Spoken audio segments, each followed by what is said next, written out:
Hello বন্ধুরা, আমি অঞ্জলি। আমি একটা নতুন পেজ খুলেছি, তাই তোমাদের সবাইকে বলবো তোমরা আমার এই পেজটাতে একবার ঘুরে এসো। সবাই আশা করছি সবাই ভালো আছো, খুব ভালো থেকো, সুস্থ থেকো।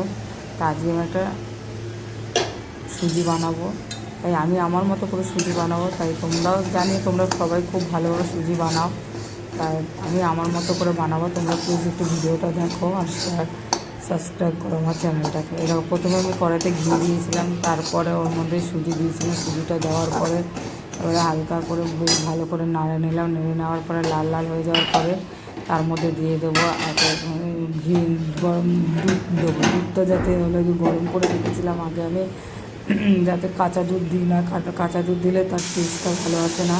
এটা আমি একটু গরম করে নিয়েছিলাম। আর যখনই তোমরা দুধ দেবে অবশ্যই গ্যাসের ফ্লেমটা কমিয়ে নেবে, নইলে তোমাদের গায়ে ছুটে আসবে। তোমরা দেখো, এই দেখো আমি দুধ দিয়ে দিলাম। দুধ দিয়ে আমি সুজিটাকে নেড়ে নেবো। সুজি তো না নাড়লে তলা ধরে যাবে। এই দুধ দিয়ে দিলাম। এবার দুধটা মনে হচ্ছে আমার একটু কম হয়েছে, তাই আমি কি করলাম, আরেকটু নেড়ে নিলাম। নেড়ে নিয়ে এবার ওর মধ্যে আমি আরেকটু দুধ দিয়ে দেবো। দুধ দিয়ে দিলাম, তাতে একটু দুধ বেশি দিলে খেতে বেশ ভালো লাগে। আর জল দিলে জলের দিকটা ভালো লাগবে না খুব একটা, তাই জন্য আমি আরেকটু দুধ দিয়ে দিলাম।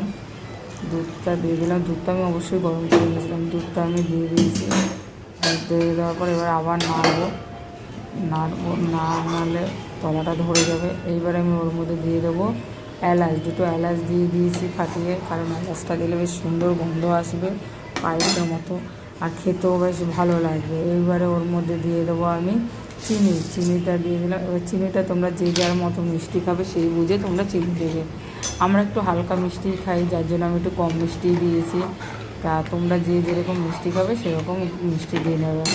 এইবারে আমি ওর মধ্যে দিয়ে দেবো কিশমিশ, কারণ আমার ঘরে কাজু নেই, তাই আমি ওর মধ্যে দিয়ে দেবো কিশমিশ। কিশমিশটা আমি হলো কি আমার বড় মশাই খেতে খুব ভালোবাসে, তাই আমি কিশমিশটা দিয়ে দিলাম। কিশমিশ দিয়ে একবার নেড়ে নিলাম যাতে তলাটা না ধরে যায়। এবার ওর মধ্যে কিশমিশটা কম হয়েছে, তাই আমি আরেকটু কী করব, কিশমিশ দিয়ে দিলাম। কিশমিশটা দিয়ে বেশ ভালো করে নাড়তে থাকলাম। ভালো করে তলাটা নাড়তে হবে, না নাড়লেই তো তোমার তলাটা ধরে যাবে। এইবারে আমি আবার এইদিকে কী করলাম, সুজিটা নাড়তে নাড়তে একটু আবার গানও গেয়ে নিলাম।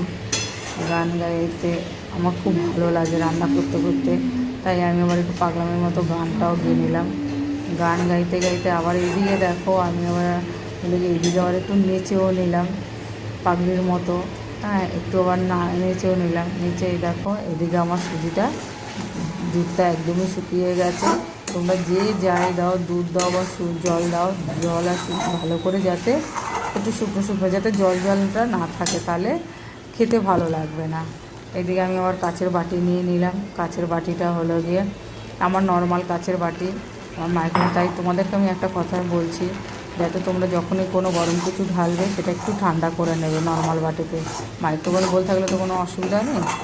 এদিকে ভালো করে নেড়ে নিলাম, একটু ঠান্ডা করে নিয়েছি, কারণ এর আগে আমার কাচের বাটিতে ঢালতে গিয়ে গরম কিছু ঢালতে গিয়ে কাচের বাটিটা ফেটে গেছিলো, যার জন্য আমি একটুখানি সুজিটা ঠান্ডা করে তোমার হলো গিয়ে সুজিটা ঢালবো বাটিতে দেখো আমি সুজিটা কিন্তু এদিকে ঠান্ডা করে নিয়েছি। ঠান্ডা করে এবার আবার বাটির মধ্যে আমি ঢেলে দিলাম।